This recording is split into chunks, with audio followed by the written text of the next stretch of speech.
Oh, that's number 5.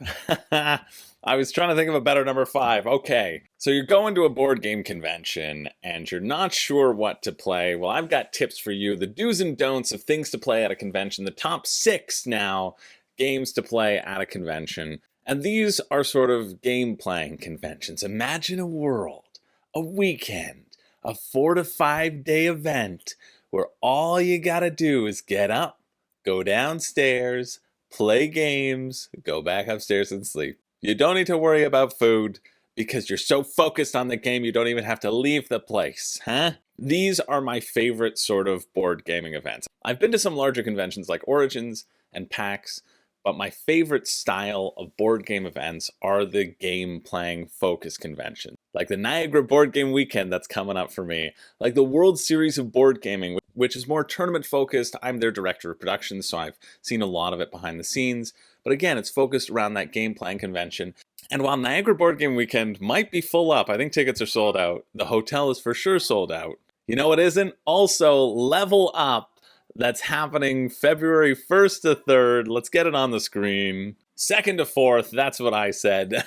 I think I'm traveling on the 1st. February 2nd to 4th in New Jersey, Woodbridge, New Jersey. They told me I can still do a post about it, so that means there's probably tickets. And if you're thinking about going to one of these things, well, make sure, or Level Up specifically, make sure to use my code CRIS2024 for the smallest amount off your ticket ever. I mean, these tickets are cheap, right? Another one of these, the benefits of going to just something that has an open game playing ticket, something like this, like Dice Tower West, something like World Series of Board Gaming, which has an open gaming ticket now as well, is that they are pretty cheap. The most expensive cost is the hotel room, really, and the accommodation, but otherwise the entrance fee is pretty cheap factored in over the course of 3 to 4 days. I am so excited to go to the Niagara Board Game Weekend in a week, 2 weeks. I'm really, really excited to go to Level Up. I'll be running a WSBG regional qualifier there, so you can win like a single game ticket into the tournament of World Series if you go to Level Up. And seriously, use my friggin' code because I don't know how they're going to tally it, but I'm going to ask them at the end. And I'm going to say how many of my code was used and did I win? I want to win. That's my goal, okay? So if you're going, make sure you use my code. And I know some people weren't able to use the code because you were good and you got the ticket beforehand. Well, that's fine. Send them an email. I want to win. But that's not the point of this video. I do want to give them a shout out, but these are 2 things that I'm actively looking forward to, just like I would be looking forward to going to the World Series of Board Gaming as a player if I wasn't working behind the scenes. That would be something that I'd want to attend because there's something really magical and special about taking the time off and spending that 3 days, 4 days, whatever it is, that weekend just playing games and just getting together with like-minded people and playing games. And so the benefit of these things is that you can play a lot of games. Now, I was so happy with my Niagara Board Gaming Convention last year. Last year, I went with my good friends Zach and Colin, these 2 right here. We made a couple of videos about it because, and I liked it a lot more than I did the first year that I went, because I had goals, right? I was a little bit more focused. I knew what to expect. And I didn't play anything that I didn't want to play. And so here I'm going to give you the 6 best games to play at the convention and some examples. So these are going to be categories, right? I'm not just going to tell you 6 games and then say, bye, better bring those games to the convention and only play those. No, that's ridiculous. But hopefully with keeping these things in mind, this is how I have found to fill my experience the best way possible when I'm at these sorts of events. Yeah, that one that I thought of is going right up to number 2. I'll tell you, and you'll understand why when we get there. So number 6, let's start off. The best game to play, the number 6 best game to play at a convention is your favorite game of all time. And so this one is kind of it's a caveat, right? I didn't really want to put it on the list as like a 5, but I'm happy that it's at 6 and sort of an honorable mention because naturally you're never going to get tired of playing your favorite game, right? Hopefully not. Hopefully it's your favorite game for a reason. Hopefully you can play it all the time and always have a good time. That being said, it can fall into the trap, and this is a trap that I fell into the first time I went to the Niagara Board Gaming Weekend. It can fall into the trap of being something that you've played a lot and are familiar with, right? If you get together every week with a group of friends to play Dune Imperium, and that's the thing that you do, or Rising Sun, let's say, that's the thing that you do, and you do it every week, you do it every weekend, it's the thing, it's awesome, you shouldn't be playing that game at the convention. But if you have a favorite game that you don't often get to the table, and that's what this common theme is going to be as we go throughout this list, then yeah, play your favorite game at a convention. I mean, it's your favorite game. It's your favorite game of all time. Why not play it at a convention? Teach it to some new people, get people hooked on it, and get people seeing it in the same light that you see it as well. So it's kind of six. It's lowest on the list because you have most likely the best opportunity to play that thing at your own house, generally speaking, but maybe not. And if you don't play it every week, if you don't play your favorite game as much as you'd love to play your favorite game, because again, it's your favorite game, well, then it's a perfect thing to do when you're at a board gaming convention. Now, number 5, this one is very specific to me, and that is that crunchy euro that everybody in your game group hates. We all have these. For me, I've gotten rid of it, and it's Caylus. Caylus is this specifically for me. I'm trying to think on my shelves what else might fall into that. Architects, maybe. I feel like a lot of people who I play games with dislike Architects and so aren't willing to give it another shot, and it doesn't get pulled off the shelf as much as I would like it to. So like Architects of the West Kingdom, Architects of the West Kingdom, that's what I should be saying. I'd show you some examples, but BGG is inexplicably down. Architects of the West Kingdom is, yeah, that's a fun game. But for me, absolutely, that's not the Caylus I'm looking for. Yuck, that's the beautiful boy I wanted to see. For me, it's Caylus. I love this game, but everybody who I've played it with, even like my chunky, mean players, think it's too mean and think it's too dry, and will never play it with me again. And so I got rid of it. I got rid of my copy because I'm like, why am I holding on to this? Because nobody will play it with me ever.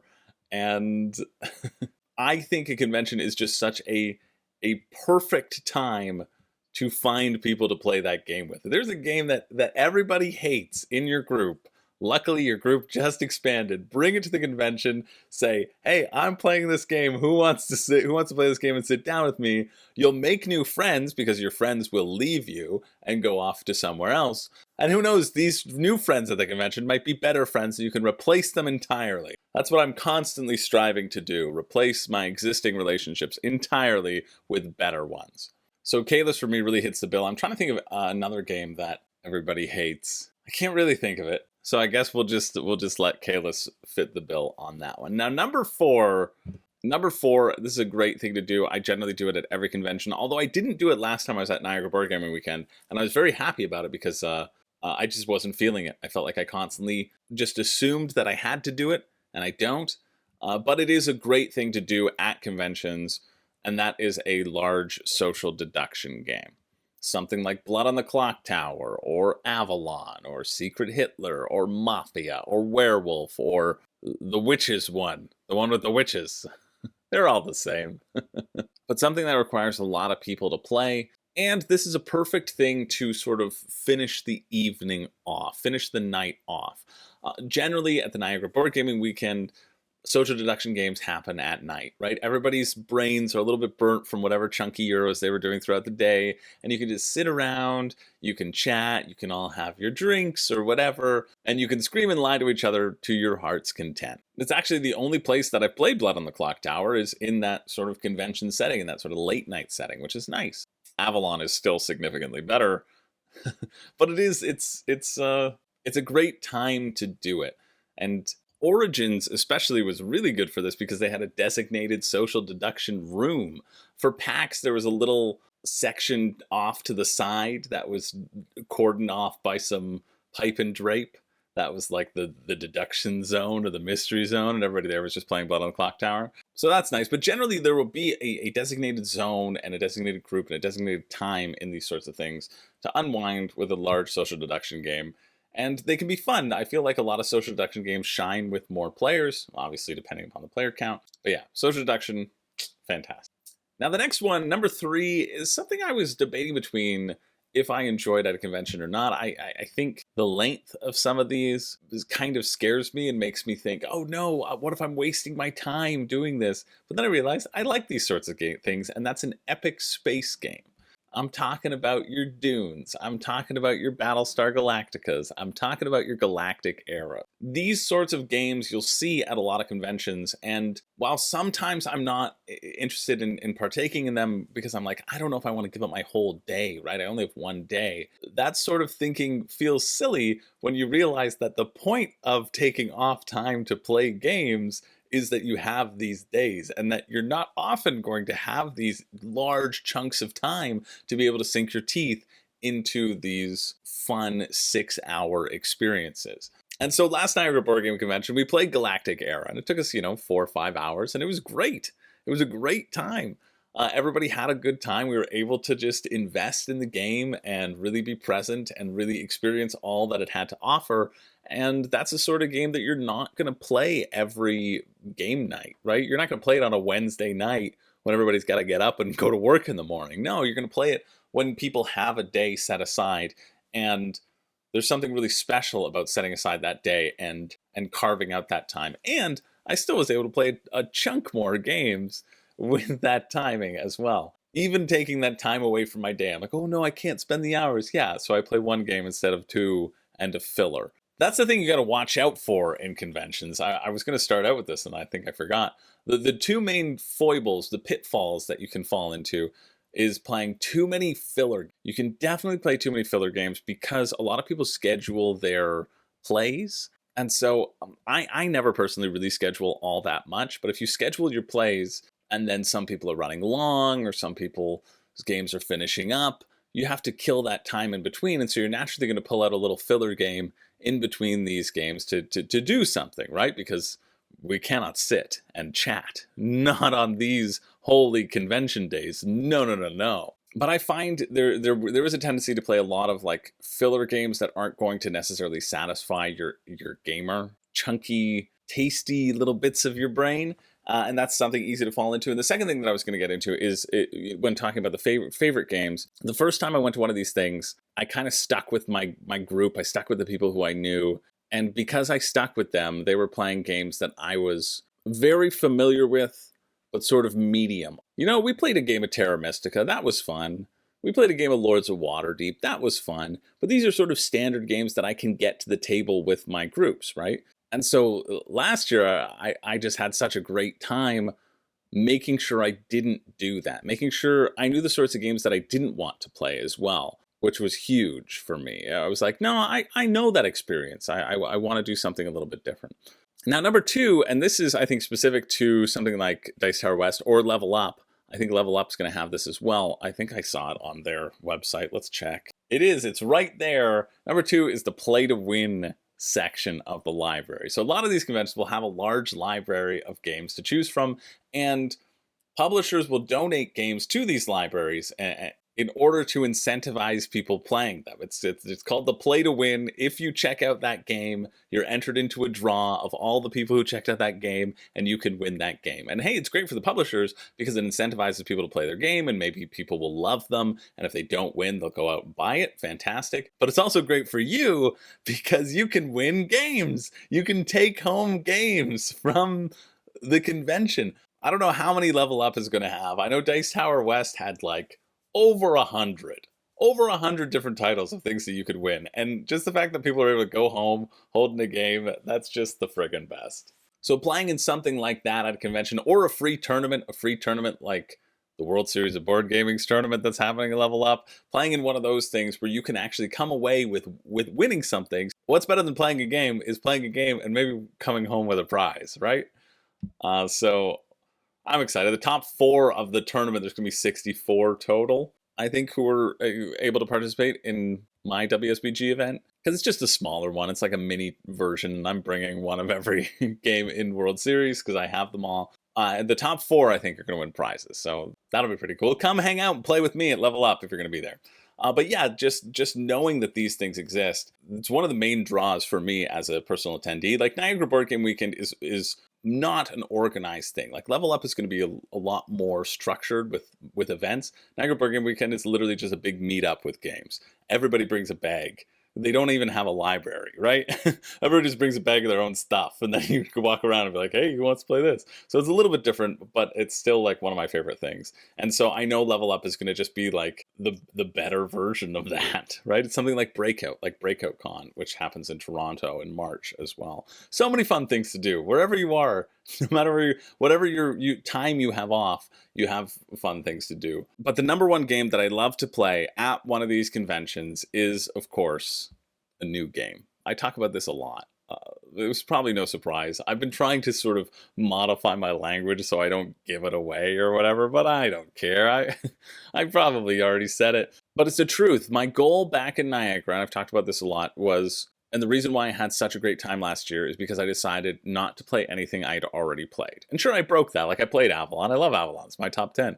I played Galactic Era. Yeah, love Galactic Era. Wanted to teach it. Falls into this sort of category, right? But I was strategic in terms of choosing what games I had already played. But I wanted to get to try new things. That's the benefit of going to conventions, is that often there will be people there to teach you. Breakout has people to teach you games on staff. If you don't know how to play, you can pull someone over. My friend Billy does some work for them. They pull people from Snakes and Lattes in Toronto. That's the board game cafe. But also there are so many people who are willing to teach you these things. So many people who have brought games that they want to play, that they're excited to play. I had a couple who taught me Quacks of Quedlinburg. I'd never played it. And they said, whoa, you've never played Quacks of Quedlinburg? Okay, that's the one we're playing because it's so fun. And they were right. They were right completely. It was so much fun. Just being able to go around not only helps you expand your circle and feel better about community and feel like you're meeting new people, but it also gives you a chance to taste and to try all of these things with someone else teaching you. It's such a great opportunity to try new games, to try the new hotness. Dice Tower West had like a hot games room. I think, yeah, oh yeah.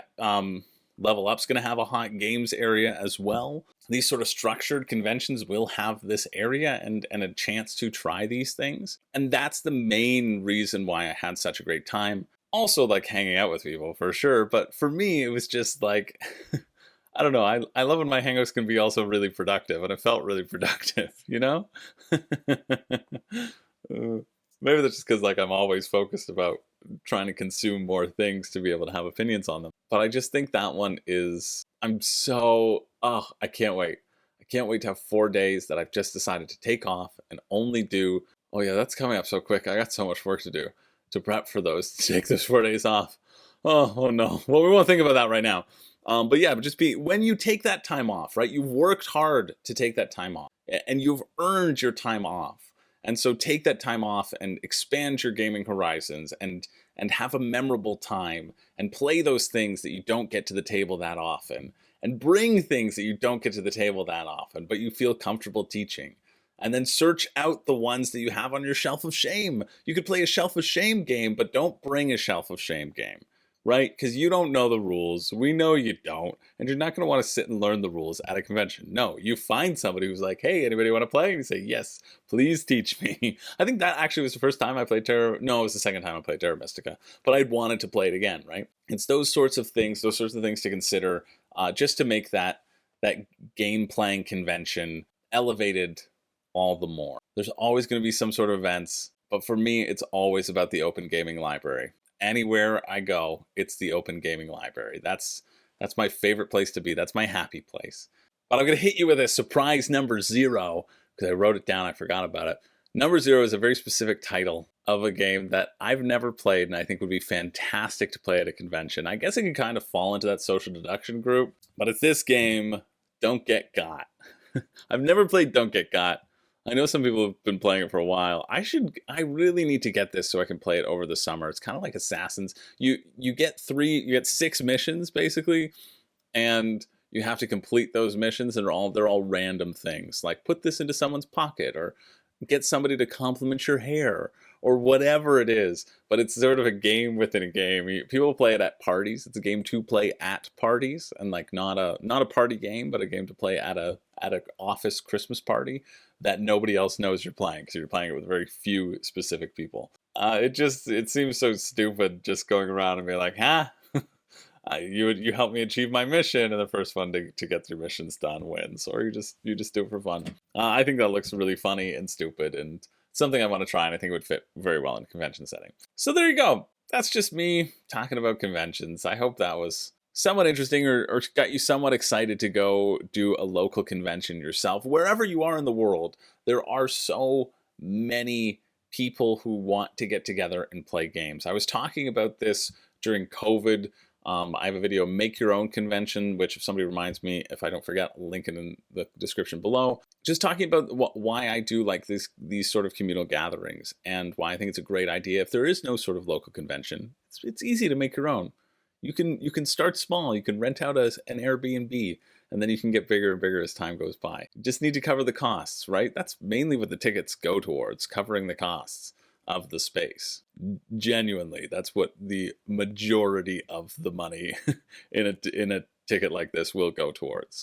Nobody's getting rich off of board game conventions, I'll tell you that. They're just looking for a place. We're just looking for a place to hang our hat, drop our bags, and have a dang good time. So thanks for being here. Let me know if you will be at either Niagara Board Game Weekend, yeah, because this will come out before then, or Level Up. I'm going to be at both. Unfortunately, I'm not going to be at Dice Tower West this year because I got a theater contract, but I might be at a couple other things too, and I'll always keep you posted. Let me know what sort of conventions you'd like to attend as well. I love regional conventions. I love small regional conventions. Let me know. Really let me know where it is and when it is and how large it is. I'm super interested in hearing about all of them, because if I can go and run a little event for World Series, then I can pretend I'm working, people, and just go have fun and play games, okay? That's my real mission. That's my real mission. Thanks for being here.